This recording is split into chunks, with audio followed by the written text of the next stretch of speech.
Ada yang mengatakan majusinya hari ini tuh Syiah, yang oleh sebagian ulama dikategorikan sebagai aliran sesat dan memusuhi. Nama dia Syiah. Iran, kapan ada orang Syiah di Iran? Syiah ini kelompok yang tukang suka balik fakta. Syiah ini kelompok yang pandai bertakiyah. Pada tahun 2008 ada pemuka Syiah di Indonesia menyebarkan buku-buku paham-paham Syiah dalam ajaran-ajaran keagamaan. Ada namanya percetakan Mizan di Yogyakarta, menyebarkan isu-isu benih-benih Syiah. Nah, itu kita nih sekarang kalau Syiah itu memang sangat banyak sekarang. Dan Syiah itu sekarang ada di struktural. Tujuannya satu saja, membuat pola pikir kita yang Sunni ini untuk berubah. Syiah tak akan mungkin bersatu dengan Sunni, itu tidak mungkin.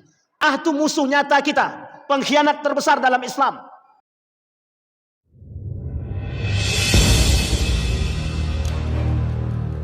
Assalamualaikum warahmatullahi wabarakatuh. Alhamdulillahi rabbil alamin. Alhamdulillahilladzi arsala rasulahu bil huda wa dinil haq liyudhhirahu 'alad dini kullih wa kafa billahi syahida. Ashhadu an la ilaha illallah wahdahu la syarika lah wa ashhadu anna Muhammadan 'abduhu wa rasuluh la nabiyya ba'd. Allahumma salli wa sallim wa barik ala hadzal nabiyil karim. Allahumma salli ala Muhammad wa ala ali Muhammad fil alamin innaka Hamidum Majid. Ya ayuhan nasu ittaqu rabbakum alladhi khalaqakum min nafsin wahidah wa khalaqa minha zawjaha wa batha minhuma rijalan katsiran wa nisaa'a wattaqullaha alladhi tasaaluna bihi wal arham innallaha kana 'alaikum raqibah. Wa qala Allah ta'ala ya ayyuhalladzina amanu ittaqullaha wa qulu qawlan sadida yuslih lakum a'malakum wa yaghfir lakum dhunubakum wa may yuti'illaha wa rasulahu faqad faza fawzan 'azima. Puji syukur kehadirat Allah dengan mengucapkan alhamdulillah rabbil alamin. Bersalawat kepada Nabi dengan mengucapkan Allahumma salli ala Muhammad wa ala ali Muhammad fil alamin innaka Hamidum Majid. Mudah-mudahan Allah memberkahi, Allah limpahkan rahmat dan karunia serta keberkahan. Insyaallah kita yang hadir husnul khatimah. Amin ya rabbal alamin. Baik Bapak Ibu sekalian yang berbahagia, di dalam hadis baginda Nabi Muhammad sallallahu alaihi wasallam yang dinukil oleh seorang ulama yang besar yang kelak melahirkan generasi yang besar setelah generasi yang besar. Ada dua ulama terkenal di Indonesia, Hasyim Al-Asy'ari dan Kiai Haji Ahmad Dahlan. Kiai Haji Ahmad Dahlan mendirikan organisasi yang sangat terkenal disebut dengan Muhammadiyah. Kiai Haji Hasyim Al-Asy'ari setelahnya mendirikan organisasi 1926 setelah Kiai Haji Ahmad Dahlan meninggal dunia. Apa organisasi yang dibangun, yang didirikan? Organisasi yang didirikan adalah Nahdlatul Ulama. Apa alasan mendirikan itu? Karena wafatnya seorang ulama besar yang mendirikan organisasi besar, namanya Muhammadiyah. Dalam tulisan beliau, dalam kitab Risalah Ahlus Sunnah wal Jamaah, yang oleh Buya Hamka, di dalam tulisan Buya Hamka tentang dinamika umat itu disampaikan oleh Buya Hamka. Atas kelak di akhir zaman itu manusia itu terpecah sekian banyak, yang terbagi dalam berbagai macam golongan. Di dalam hadis baginda Nabi Muhammad SAW, setidaknya Nasrani itu terbagi 71. Sementara Yahudi terbagi 72. Tapi kemudian Ahlus Sunnah wal Jamaah atau Islam itu sendiri terbagi 73. Satu di antaranya Ahlus Sunnah wal Jamaah yang selamat. Sisanya tidak selamat. Yahudi tak selamat, Nasrani tak selamat, Islam yang lain selain daripada Ahlus Sunnah wal Jamaah itu tak selamat juga. Dan itu zahir. Hadisnya sahih. Dinukil oleh sekian banyak para ulama. Pertanyaannya adalah, apa makna daripada 73 golongan, kata Nabi? Terpecah menjadi 73 golongan itu maknanya apa? Itu ternyata bahasa oleh para ulama hadis kiasan. Majelis Ulama Indonesia Khusus di Indonesia saja ada 1.000 lebih aliran sesat. Itu Majelis Ulama Indonesia rilis 1.000 lebih. Dalam tulisan Majelis Ulama Indonesia ada 10 karakter daripada aliran sesat yang dianggap sesat oleh Majelis Ulama Indonesia. Pertanyaannya, yang tadinya 73 di Indonesia saja 1.000 lebih. Maka kata Ibnul Qayyim Al-Jauziyah, saya mengutip dan menukil perkataan Ibnul Qayyim Al-Jauziyah. Fitnah yang terbesar kelak di akhir zaman itu cuma 2. Syubhat dan syahwat. Nah, persoalan syubhat itu persoalan yang paling berbahaya lagi. Yang kelak melahirkan tahayul bid'ah dan khurafat. Yang menjadi agenda besar daripada pemurnian akidah pada masanya. Post-puritanism. Siapa yang mempelopori hal tersebut? Kiai Haji Ahmad Dahlan pada masanya. Untuk kilas balik Indonesia.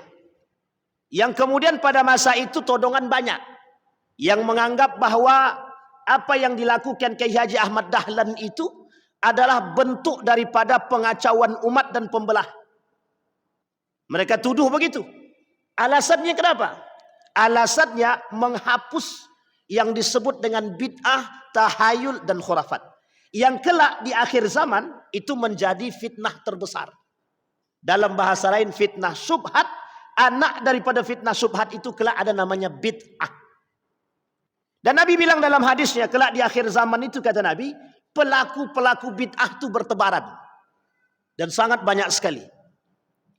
Bapak Ibu sekalian yang berbahagia, pada masa baginda Nabi Muhammad SAW hidup, masa Nabi masih hidup, itu Nabi palsu setidaknya 7 orang pada masa Nabi hidup.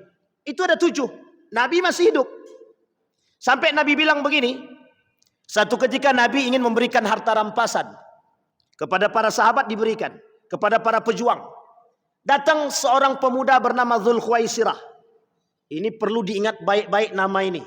Dalam sejarah nama ini punya peran besar dalam memecah belah umat, termasuk membunuh para sahabat. Namanya Dzul Khuwaisirah. Dzul Khuwaisirah ini hidup pada masa Nabi. Ketika Nabi memberikan harta rampasan, itu kemudian dia bilang begini, "Hei Muhammad, i'dil." "Mala a'dil," kata Nabi Muhammad.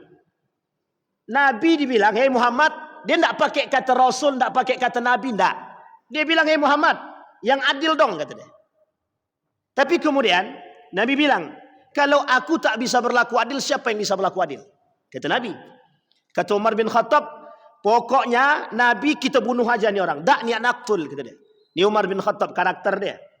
Umar paling anti dengan kesesatan, paling anti. Sehingga bagi Umar kesesatan itu, bagi pelaku kemusyrikan itu nyata. Bapak Ibu sekalian yang berbahagia, di dalam Al-Quran ada 3 kalimat yang harus kita pahami. Yang pertama ada yang disebut dengan kafaru. Kalimat kafaru ini itu disandarkan kepada siapa? Dalam Al-Quran ada disebut 2 golongan. Kafaru ini Yahudi wan Nasara. Pertanyaannya, Nasara ini siapa? Apakah Nasrani yang kita pahami hari ini? Kristiani? Bukan. Coba sandingkan kalimat itu dalam sejarah. Nasara itu bagian daripada orang-orang Yahudi yang pengikut daripada Nabi Isa, yang mengaku mengikuti Nabi Isa. Pertanyaannya, yang mengikuti Nabi Isa ini siapa? Bani Israel. Yang kelak dari Bani Israel ini muncul kelompok yang disebut dengan Yahudi. Maka para ulama Quran mengatakan yang disebut dengan kafaru ini siapa? Yahudi wan Nasara.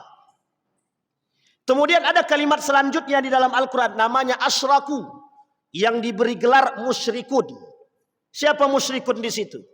Ma'adal Yahud wan Nasara, selain daripada Yahudi dan Nasrani. Majusinya masuk.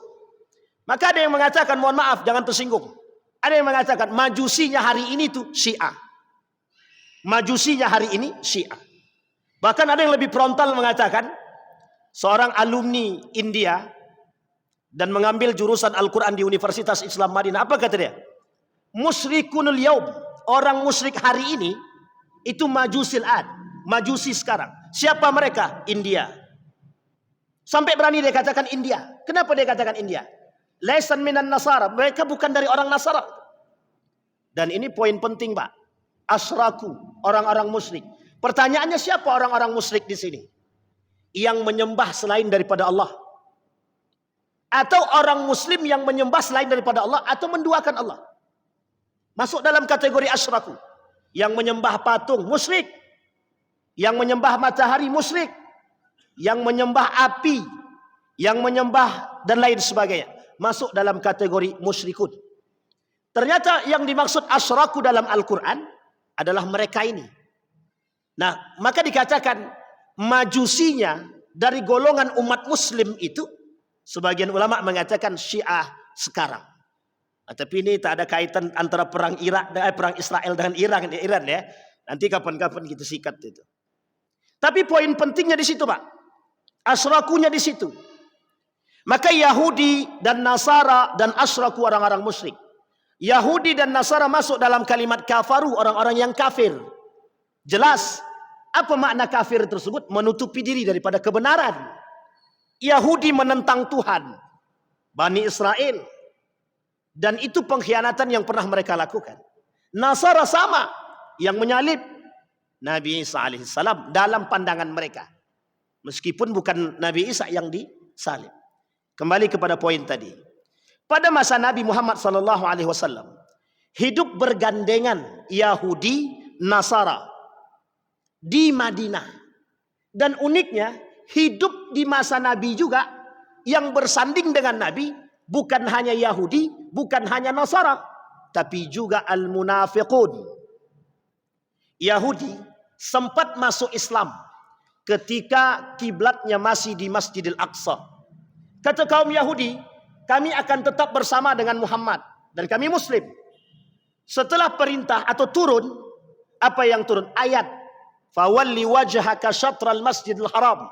Hadapkan wajahmu ke Masjidil Haram. Apa kata kaum Bani Israel? Atau apa kata kaum Yahudi? Kami tidak beriman kepada Muhammad. Liyuthabbita bihi fuad. Nah, Allah pengen tahu di antara ketika berpalingnya Masjidil Haram, Masjidil Aqsa atau kiblat ke Masjidil Haram, itu yang pertama kali murtad itu kaum Yahudi. Apa kata kaum Yahudi? Kami tak sejalan dengan Muhammad. Coba bayangkan. Itu ketika berpaling. Hidup di masa Nabi, Yahudi, Nasara. Dan paling berbahaya, kata Nabi di antara dua ini, jelas kekufuran mereka, tapi ada para pelaku-pelaku musyrikun yang dikategorikan munafiqun. Orang munafik hadir pada masa Nabi. Nabi masih hidup, munafik ada. Uniknya, orang munafik masa Nabi bangunnya masjid. Yang dibangun masjid. Sampai diabadikan oleh Allah dalam Al-Quran, Masjid Dirar. La ta'tadu. Jangan kalian jadikan Masjid Dirar itu untuk masuk ke dalamnya, karena akan menyesatkan. Karena tujuan Masjid Dirar itu, tujuannya Nabi pulang dari perang Tabuk, masuk masjid, Nabi dibunuh. Cuman itu tujuannya, tidak ada yang lain. Karena sakit hati, kekuasaan, jabatan, tempat diambil alih oleh baginda Nabi. Tak lama setelah Masjid Kuba dibangun Masjid Nabawi. Setelah itu mereka bangun yang disebut dengan Masjid Dirar. Kembali kepada poin tadi. Pertanyaannya, apakah dinamika umat muslim ketika itu di Madinah? Kita tidak merujuk kepada Mekah. Nanti kita lihat. Dinamika umat Islam pada masa baginda Nabi Muhammad SAW di Madinah berhadapan dengan musuh yang sangat nyata. Musuh yang nyata kata Nabi, hum min ahlina. Mereka dari golongan kami. Siapa mereka? Al-munafiqun. Sehingga Bapak Ibu sekalian yang berbahagia, al-munafiqun ini kelak punya generasi-generasi yang panjang. Salah satu di antara mereka adalah yang bernama Dzul Khuwaisirah. Dzul Khuwaisirah ahlul Quran wa yahfadzul Quran. Dia ahli Al-Quran. Tapi ketika dia berkata sama Nabi, "Hei Muhammad, adillah." Tapi kemudian Umar bin Khattab, "Bunuh aja nih orang."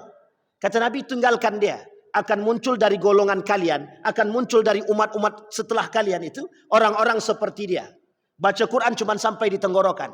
Dan itu kelak yang akan melahirkan aliran-aliran politik dan akidah dalam Islam. Dan dinamika umat itu setelah baginda Nabi Muhammad SAW ditentukan setelah wafatnya Umar bin Khattab. Kita lihat dalam sejarah. Pada masa baginda Nabi Muhammad SAW, 7 nabi palsu muncul sekaligus.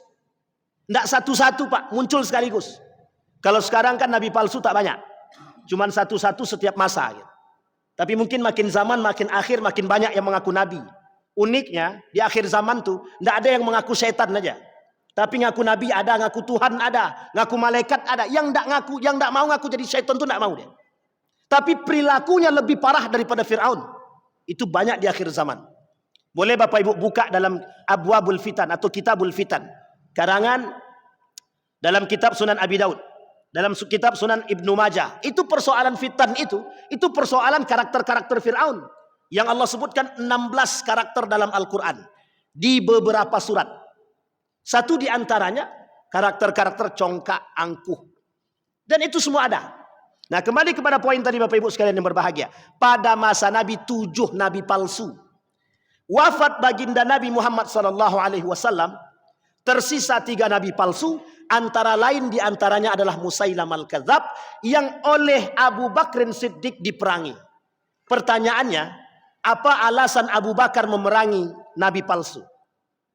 Alasannya sederhana, tidak ada agama yang lebih baik dan tidak ada kesesatan yang nyata kecuali dengan munculnya nabi palsu. Maka nabi oleh para ulama disebut dengan akhirul anbiya wa akhiruz zaman. Nabi akhir, nabi paling terakhir dan nabi di akhir zaman. Dalam kitab Armageddon, tanda kiamat kecil pertama itu lahirnya baginda Nabi. Yang kedua wafatnya baginda Nabi Muhammad SAW. Jadi kelahiran Nabi itu sebagai tanda akhir zaman. La nabi ya ba'da, tak ada nabi setelah itu. Cuma kalau ada orang yang mengaku nabi itu muskilah. Masalahnya di mana? Masalah dalam keyakinan. Ya ini masalah kita Pak. Mengapa ada nabi palsu penyimpangan akidah? Mengapa ada nabi palsu? Ada orang yang mengaku mendapat wahyu. Uniknya, baru-baru ini, setahun yang lalu, ada orang yang mengaku dapat wahyu. Dan mengaku jadi nabi. Nah, ini poin penting Pak. Kok bisa di tengah luasnya umat muslim yang beragama, yang beriman, muncul kelompok yang mengaku nabi dapat wahyu? Pertanyaannya, mengapa? Dan apa sebab? Kata para ulama, Muhammadiyah dalam rilisnya, itu dikatakan, sebab penyimpangan akidah itu, di antara 5, dha'ful ilmi. Apa itu dha'ful ilmi? Lemahnya ilmu. Ini masalah Pak, sangat masalah. Iqra itu turun dalam kitab Kaifa Yubarrijul Quran Al-Haya. Itu tujuan Iqra itu bukan arti bacalah, bukan. Hei manusia, Anda punya akal telaah dengan sebaik mungkin. Anda punya akal belajar sebaik mungkin. Anda punya akal analisis sebaik mungkin. Itu tujuan Iqra. Jadi kalau tujuan Iqra yang diciptakan oleh Allah cuma sekedar membaca, itu tak sejalan dengan makna yang sesungguhnya. Tapi kalimat kedua yang dikatakan Allah dalam Al-Quran, Iqra bismi rabbikal ladzi khalaq. Kalimat ini yang tak boleh kita tinggalkan. Ketika manusia dituntut untuk belajar, tapi ingat, kenal dulu dengan Tuhan. Sehingga ketika mereka beriman kepada Allah, kata Allah, wattaqullaha wa yu'allimukumullah. Orang yang belajar, maka dalam konsep perang pemikiran itu ada 2. Ilmu dibarengi dengan iman, iman dibarengi dengan ilmu. Ilmu tanpa iman itu mesti rusak, mesti rusak. Banyak yang bergelar profesor tapi menyesatkan itu banyak. Banyak sekali. Tak perlu saya sebutkan. Kalau saya sebutkan kaget semua kita. Dan mereka rata-rata bergelar profesor. Yang kedua, orang beragama tapi tanpa ilmu. Sesat dan menyesatkan. Dha'ful ilmi menyebabkan munculnya syubhat dalam agama. Apa kata Wahbah Zuhaili? Maaf, bukan Wahbah Zuhaili. Syekh Mutawalli Sya'rawi. Syubhat terbesar itu dan bid'ah terbesar itu ada terletak pada urusan agama. Itu yang terjadi. Musailamah al-Kadzab itu kesombongan dia cuma satu saja. Dia merasa dapat wahyu karena kehebatan dia ahli syair. Waktu itu orang yang ahli syair itu sangat terhormat sekali. Sehingga oleh Musailamah al-Kadzab merasa punya kelebihan dalam syair, merasa punya kelebihan dalam bahasa Arab. Dia coba buat syair tentang tandingan Al-Quran, lebih tepatnya dalam ilmu gajah. Di Al-Quran ada al-fil, mereka buat juga al-fil, tapi maknanya berbeda. Diketawakan oleh pengikutnya Musailamah al-Kadzab. Ngamuk dia. Kata Musailamah al-Kadzab, kalian ketawakan pemimpin kalian, nabi kalian. Oleh Abu Bakar diperangi, Pak. Jadi pekerjaan Abu Bakar ketika itu berat. Sangat berat sekali. Kita sekarang ini tidak terlalu berat perjuangan kita. Karena pada masa itu, kalau tidak diperangi oleh Abu Bakar, maka bisa dipastikan Islam tak akan pernah kita dengar. Satu. Yang kedua, yang diperangi oleh Abu Bakar, orang-orang murtad. Yang ketiga, orang yang tak mau bayar zakat. Ketiga-tiga poin ini, itu kalau tidak diperangi oleh Abu Bakar pada masanya, itu rusak, serusak-rusak. Ketika baginda Nabi wafat di Mekah, setengah penduduk Mekah murtad. Uniknya di Madinah, Abu Bakar ada, Umar ada, hampir mayoritas itu bertahan, tapi sebagian kecil murtad. Nabi masih ada di situ jasadnya, belum dikuburkan. Coba bayangkan, pertikaian terjadi di antara mereka dalam kondisi Nabi belum dikuburkan. Jadi Bapak Ibu sekalian yang berbahagia, banyak penyebab munculnya dinamika umat Islam pada masa itu. Sehingga baginda Nabi harus berhadapan betul dengan kaum kufar. Orang Yahudi dengan congkaknya, sampai Nabi mengusir mereka dari Madinah. Uniknya, kata Nabi, ada orang dari golonganku justru ingin menghancurkan diriku. Namanya al-munafiqun. Dan ini disebutkan dalam Al-Quran di berbagai macam ayat. Dan di berbagai macam surat. Ada di surat Taubah. Ada satu buku judulnya Al-Nifaq wal Munafiqun fi Dawi Surat Taubah. Ada namanya Al-Munafiqun. Dalam surat Al-Munafiqun itu sendiri. Sampai saking seriusnya Allah memberikan persoalan munafik ini, turun satu surat.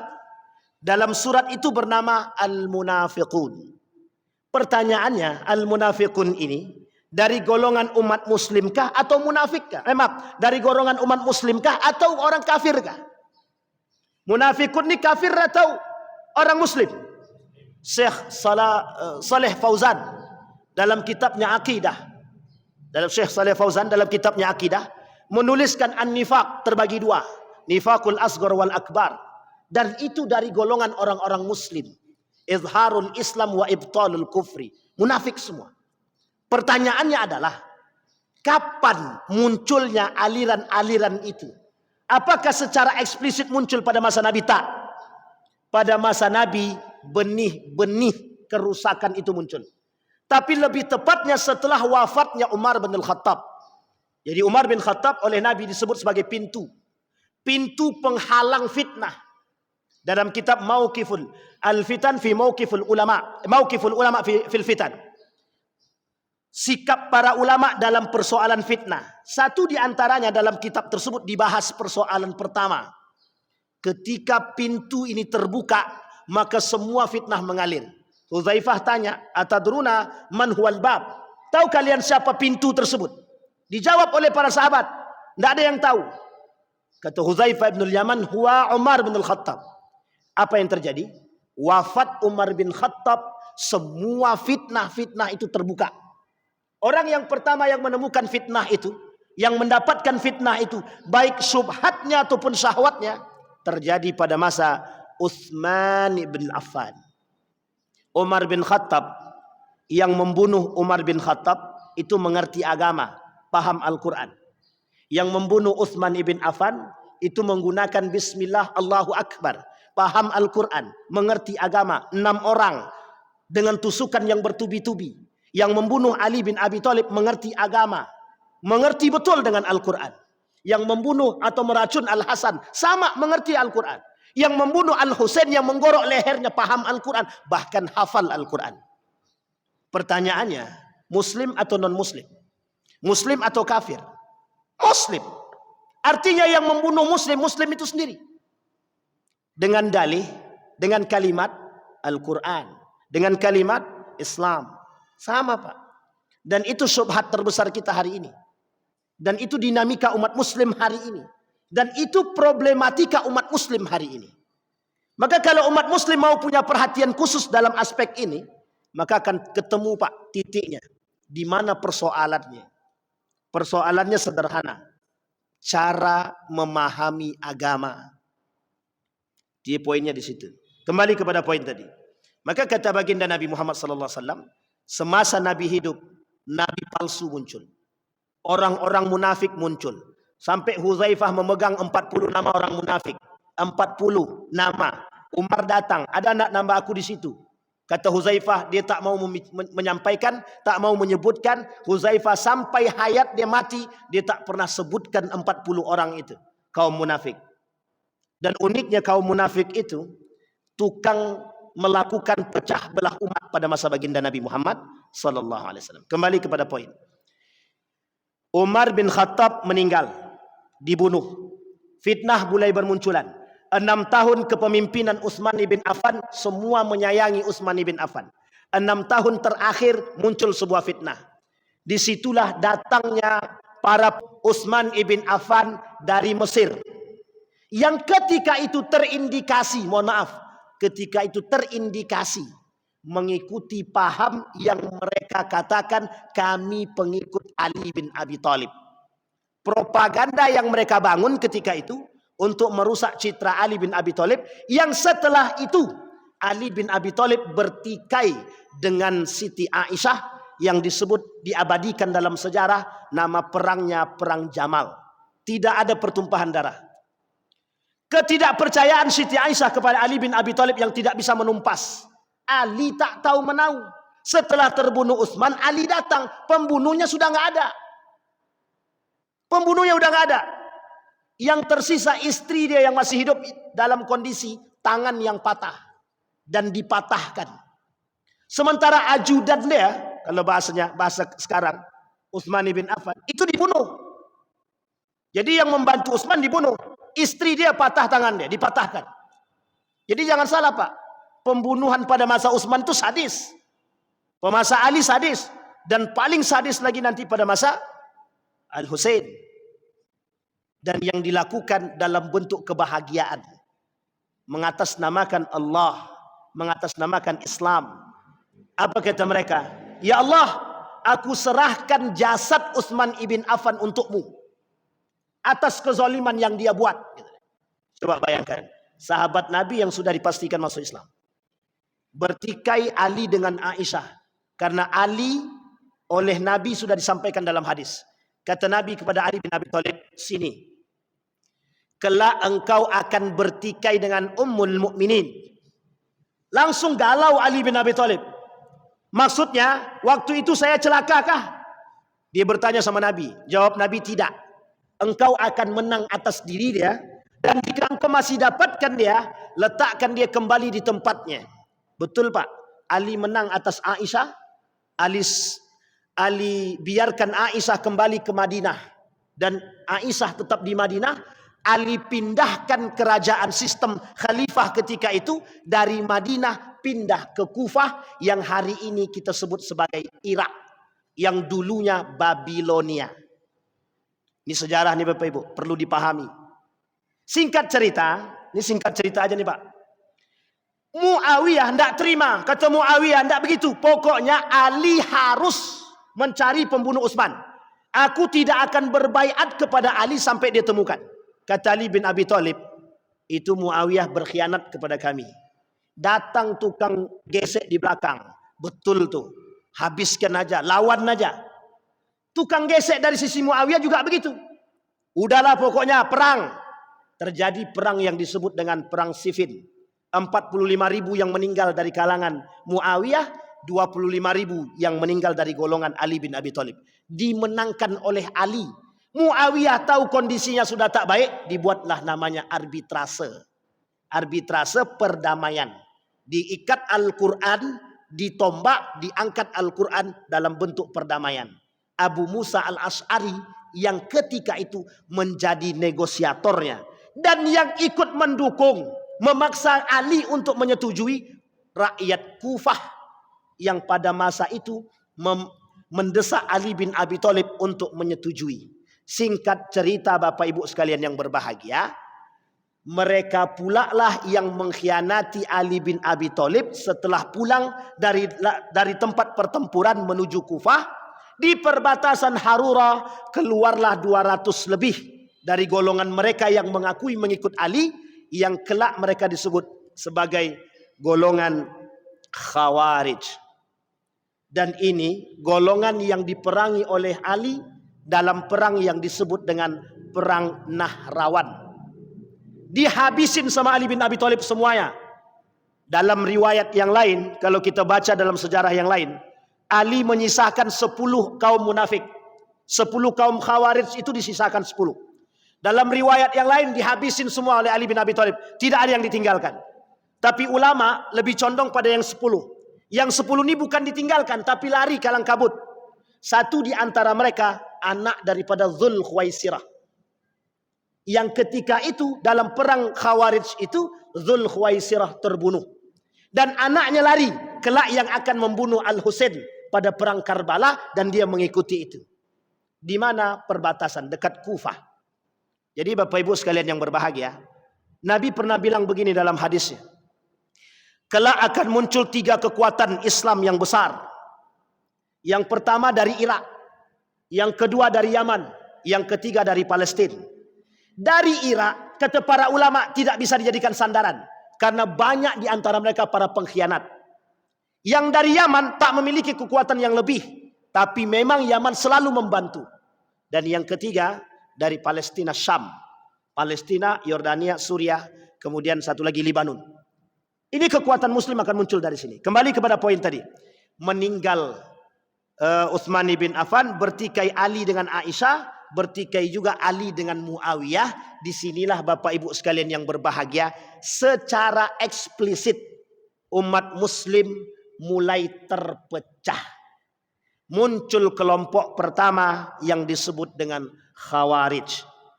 Dan orang-orang yang masih bersama dengan Ali bin Abi Thalib, mereka mengatasnamakan nahnu syi'i, pengikut keluarga baginda Nabi Muhammad sallallahu alaihi wasallam, yang kita kenal hari ini sebagai Syiah. Sampai di sini bisa dipahami Bapak Ibu ya. Jadi poin penting dalam sejarah ini tidak boleh kita lupakan. Dan di masa inilah Bapak Ibu sekalian yang berbahagia, persoalan agama mulai terpecah secara luas. Ditambah lagi ketika Al-Hasan Ali meninggal, dibunuh oleh Ibnu Muljam, salah satu orang-orang Khawarij, yang kemudian dilanjutkan dalam kesepakatan para sahabat mengangkat Al-Hasan menjadi khalifah yang diberontak oleh Muawiyah. Nanti sistem monarki pertama dalam sejarah, sistem monarki pertama, nepotisme pertama dalam sejarah umat Muslim itu terjadi pada masa Muawiyah ibn Abi Sufyan, yang mengangkat anak kandungnya menjadi pemimpin yang bernama Yazid ibn Muawiyah, yang oleh ulama Damaskus pada masa itu disepakati akan kefasikannya. Jadi Bapak Ibu, sejarah pernah terjadi. Orang fasik jadi pemimpin itu pada masa Yazid ibn Muawiyah, disepakati oleh ulama-ulama Syam. Jadi kalau sekarang banyak pemimpin fasik, itu sebenarnya mungkin cicit-cicit daripada Yazid bin Muawiyah. Mungkin bisa jadi cicit-cicit Fir'aun lah. Sampai di sini bisa dipahami Bapak Ibu. Nah, muncul kelompok yang pertama yang akan kita bahas malam hari ini, yang oleh sebagian ulama dikategorikan sebagai aliran sesat dan memusuhi. Nama dia Syiah. Ini tak ada kaitan dengan Iran dan Israel. Tapi kalau mau dikaitkan nanti kita kaitkan. Iran, kapan ada orang Syiah di Iran? Persia. Itu setelah terjadinya bombardir yang dilakukan Daulah Abbasiyah pada masanya. Daulah Umayyah pada masanya. Tersebarlah orang-orang ini yang tak suka dengan penduduk Kufah. Ada yang pindah ke Persia, Iran. Ada yang pindah ke tempat yang lain. Ada yang ke Mekah, ada yang ke Madinah. Semua tersebar. termasuk satu sisi Persia ketika itu yang kita sebut hari ini sebagai Iran. Ini cikal bakal Syiah di Iran. Dan ini Bapak Ibu sekalian yang berbahagia, dalam sejarah, Iran dalam sejarah adalah kota yang punya mental perang terbaik di dunia. Dan Iran pernah punya mental menang pada masanya. Ketika Babilonia yang begitu besar pernah ditaklukkan oleh Persia pada masanya. Jadi kalau sekarang Iran bangga dengan mengatakan kami siap berperang, itu karena mental dia, mental nenek moyang. Dulu Iran pernah kerjasama dengan Yahudi untuk menaklukkan Babilonia. Orang Yahudi itu berada di Babilonia. Jadi orang Yahudi di Babilonia berkhianat kepada Iran. Babilonia itu Irak sekarang. Orang-orang Babilonia pengkhianat, Yahudi di Babilonia juga berkhianat. Sehingga ketika itu mudah bagi Persia menaklukkan Babilonia. Singkat cerita Bapak Ibu sekalian yang berbahagia, pada masa dinasti Abbasiyah muncul kelompok yang mengatasnamakan secara eksplisit dan terang-menerang yang disebut dengan Syiah. Ali sudah terbunuh. Al-Hasan sudah meninggal. Al-Husain sudah dipotong. Dan pembunuh Al-Husain wal Hasan itu orang-orang Kufah. Dan yang berkhianat kepada Ali orang Kufah. Semuanya Kufah yang kelak menjadi Syiah di sana. Jadi Syiah pertama itu di Kufah, pengkhianat Pak. Irak itu pengkhianat pada masanya. Kalau sekarang wallahu alam, tapi oleh sebagian para pengamat tetap pengkhianat. Karena mereka pernah meminta surat, melayangkan surat kepada Al-Husain untuk kembali ke Irak untuk memberontak kepada Yazid bin Muawiyah. Oleh Yazid ditekan, kalau kalian mau selamat, anak istri kalian masih bisa makan, balik arah. Udah pulang, bubar. Bubar semua. Semua berkhianat kepada Al-Husain. Karena sudah di tengah jalan, mau tak mau lanjut. Akhirnya diarahkan ke Karbala, dibunuh di situ. Dan pembunuhan tersadis dalam Islam itu masuk dalam kategori pembunuhan Al-Husain. Yang oleh Nabi sudah disampaikan ketika Nabi mencium leher daripada Al-Husain. Dan Nabi pernah mencium bibir Al-Hasan. Al-Husain iri sama Nabi. Sama Al-Hasan.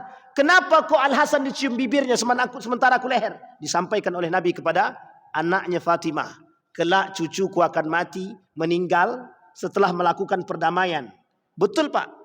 Al-Hasan itu yang mendamaikan. Dan diracun. Dicium di bibir karena kelak diracun. Dicium di leher karena kelak lehernya putus. Dan pembunuh-pembunuh ini, insya Allah kapan waktu kita kaji tentang Karbala. Biar Bapak Ibu tahu sejarah Karbala itu yang sangat-sangat menyakitkan, menyedihkan banget.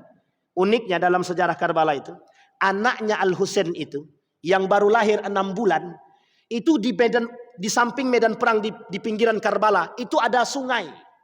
Sedang minum ditembak pakai panah, tembus Pak lehernya leher daripada Al-Husain. Cara membunuhnya begitu Pak. Dalam bayangan mereka yang membunuh Al-Husain itu, biar Bapak Ibu tahu, itu mereka membunuh Bismillahi Allahu Akbar. Coba bayangkan. Itu dalam aspek sejarah begitu disampaikan. Maka kalau sekarang kita temukan ada umat muslim membunuh muslim dengan ucapan Bismillah, itu sebenarnya bagian daripada perbuatan yang sama. Dan itu yang terjadi sekarang. Tapi uniknya, sejarah itu terulang. Fir'aun tak disebutkan nama asli. Tujuannya satu saja. Karakter Fir'aun pasti akan terulang. Dan sekarang sudah banyak Fir'aun yang lain. Qarun, banyak Qarun sekarang. Kemudian Haman, penasihat-penasihat ulung dalam kemusyrikan dan kemaksiatan. Itu banyak Pak. Dan tidak disebutkan nama asli. Karena kelak karakter itu pasti akan terulang. Sama Pak. Dan itu disampaikan oleh Allah dalam Al-Quran. Nah Bapak Ibu sekalian yang berbahagia, ada kelompok yang disebut dengan Syiah.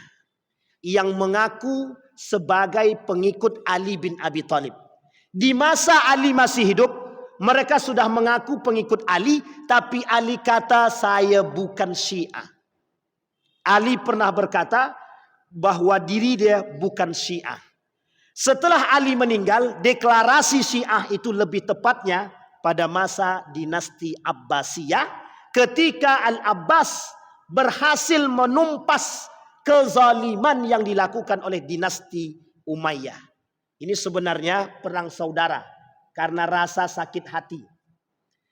Abbasiyah sakit hati dengan Umayyah karena merebut paksa kekuasaan dari keluarga Nabi. Al-Abbas merasa dari keluarga Nabi harus mengambil paksa kekuasaan itu dari dinasti Umayyah. Jadi perangnya sama, perang saudara. Jadi perang itu sudah perang saudara, umat muslim dengan muslim. Abbasiyah mengambil dari dinasti Umayyah. Kelak Mongol Andalusia sama Pak. Mongol mengambil paksa kerajaan Abbasiyah pada masanya.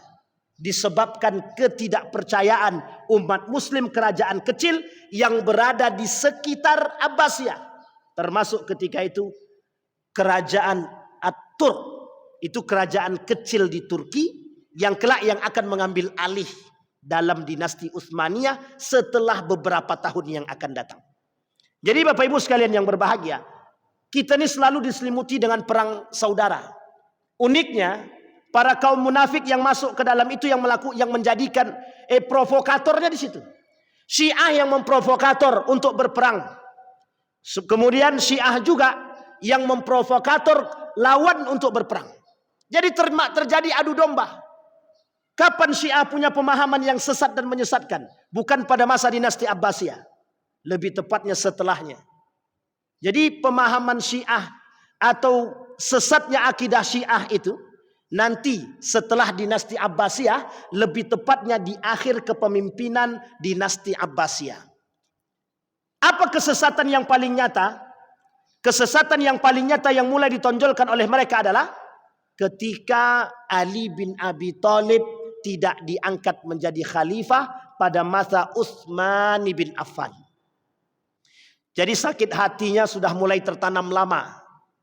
Ada kelompok yang menghasut dalam bentuk provokasi, tapi tidak digubris oleh Ali bin Abi Thalib. Setelah wafat Ali baru digubris. Yang menggubris kebetulan orang-orang mereka yang memaksa Al-Hasan untuk berperang. Yang memaksa Al-Hasan untuk berperang dan yang memaksa Al-Husain untuk tetap ikut. Uniknya Bapak Ibu sekalian yang berbahagia, semenjak Ali bin Abi Thalib tidak diangkat menjadi khalifah, dalam latar kalimat yang disampaikan oleh baginda Nabi Muhammad SAW, Maula ya Ali. Kata Nabi kepada Ali bin Abi Thalib dalam perkumpulan para jamaah dalam haji ketika itu, dipanggil Ali, Ali maju ke depan. Barang siapa yang memuliakan Ali, maka dia telah memuliakanku, kata baginda Nabi.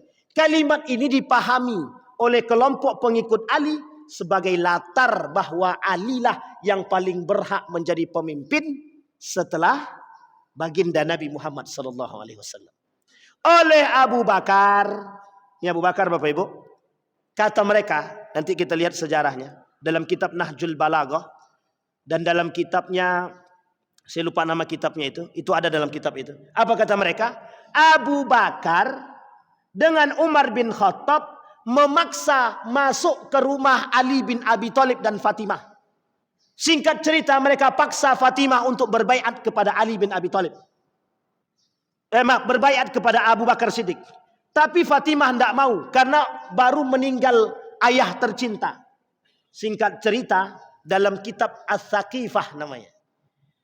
Dalam kitab itu didorong oleh Umar bin Khattab pintu rumahnya Fatimah mengenai kepala Fatimah, kemudian Fatimah jatuh. Pintu tersebut berada di atas badan Fatimah, diinjaklah oleh Umar bin Khattab sampai dia wafat. Ini fitnahnya kaum Syiah terhadap Umar bin Khattab dan Abu Bakar ketika mereka meminta baiat kepada Ali bin Abi Thalib dan Fatimah. Sampai akhir hayat memang Fatimah tidak berbaiat kepada Abu Bakar. Ada alasan, ada. Karena Fatimah ketika itu sampai pada masa 6 bulan belum sanggup untuk keluar karena kesedihan yang dialami atas wafatnya ayahanda. Jadi Bapak Ibu sekalian yang berbahagia, Syiah ini kelompok yang tukang suka balik fakta. Nah, ini kalau dikait-kaitkan kan enak sebenarnya Bapak Ibu. Syiah ini kelompok yang pandai bertakiyah. Tahu Bapak Ibu takiyah ya? Pokoknya memutarbalikkan fakta lah. Itu hobi sekali Syiah tuh. pada tahun 2008, kalau saya tak khilaf, ada pemuka Syiah di Indonesia menyebarkan buku-buku paham-paham Syiah dalam ajaran-ajaran keagamaan di Indonesia. Oleh Majelis Ulama Indonesia dipanggil. Kemudian mereka berangkat ke Iran dan disampaikan di sana kepada pemuka Iran ketika itu, pemuka orang-orang Syiah. Tolong jangan sebarluaskan lagi paham Syiah di Indonesia. Dalam ucapan itu mereka katakan, siap, kami tak akan sebarkan. 2 tahun kemudian ada namanya percetakan Mizan di Yogyakarta menyebarkan isu-isu benih-benih Syiah. Nah, itu kita nih sekarang kalau Syiah itu memang sangat banyak sekarang. Dan Syiah itu sekarang ada di struktural. Banyak. Dulu di Pekanbaru ini ada namanya Ustadz, pernah datang ke sini Ustadz Sofwan, yang pernah diusir oleh Ustadz Roni Chandra, yang mengisi di hari Rabu. Itu pakar Syiahnya Riau yang dikenal, yang mengusir Ustadz Sofwan itu. Dan mereka pandai bertakiah. Mereka tak mau berdebat dalam urusan solat, tapi mereka mau berdebat dalam urusan filsafat. Dan itu berperang dalam filsafat. Tujuannya satu saja, membuat pola pikir kita yang Sunni ini untuk berubah. Sehingga mereka, perang Sunni dan Syiah ini terus berkelanjutan. Seorang pakar tafsir, namanya,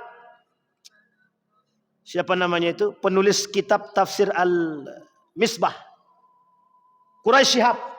Dalam tulisannya dia tulis begini, mungkinkah Sunni dan Syiah bersatu? Kalimat itu diulang oleh Ali Khumaini beberapa waktu yang lalu. Hei orang-orang Syiah, udah tidak saatnya kalian untuk menyebarluaskan paham Syiah ke Sunni. Saatnya kita bersatu. Sampai di sini paham Bapak Ibu? Profil yang dibuat oleh Syiah ketika itu dalam kedustaan yang nyata. Syiah tak akan mungkin bersatu dengan Sunni. Itu tidak mungkin. Syiah itu musuh nyata kita. Pengkhianat terbesar dalam Islam. Selain daripada kelompok yang disebut dengan Khawarij. Nanti Bapak Ibu, di pertemuan selanjutnya mudah-mudahan jika Allah izinkan kita ketemu, kita sampaikan aturan-aturan kesesatan yang dimiliki oleh kelompok Syiah, yang sebagian itu, mohon maaf, sebagian itu masuk dalam tradisi-tradisi umat muslim yang ada di Indonesia. Bahayanya di situ. Itu bagian daripada bid'ah dan syubhat yang harus menjadi perhatian kita kelak terhadap kelompok-kelompok Syiah. Apa kata Erdogan dalam satu pemahaman? Israel itu musuh yang nyata. Kita tetap harus melawan. Tapi Syiah juga musuh kita. Kita harus siap bersikap dengan mereka. Artinya apa? Mendukung Iran saat ini mungkin bagian daripada perbuatan, sikap. Tapi berhati-hati atas problem ideologi Syiah, wajib lebih waspada. Itu Erdogan yang bilang, bukan saya. Tapi saya cuma mentafsirkan maknanya. Kenapa demikian? Ketakutan paham Syiah itu jelas. Jangan salah Bapak Ibu. Syiah itu punya model politik yang tak bisa kita tebak kadang-kadang. Kapan waktu kita bahas dulu kesesatan-kesesatan Syiah. Dan berapa banyak terbagi mereka yang ada di Indonesia. Dan bagaimana sikap Majelis Ulama Indonesia terhadap sikapnya kelompok-kelompok Syiah. Mudah-mudahan ada manfaat bagi kita semua. Mudah-mudahan bisa diambil pelajaran. Mudah-mudahan kita punya sikap yang baik terhadap aliran-aliran dan golongan-golongan yang menyesatkan. InsyaAllah kita semua husnul khatimah. Fa'tabiru ya ulil absar la'allakum tuflihun. Assalamualaikum warahmatullahi wabarakatuh.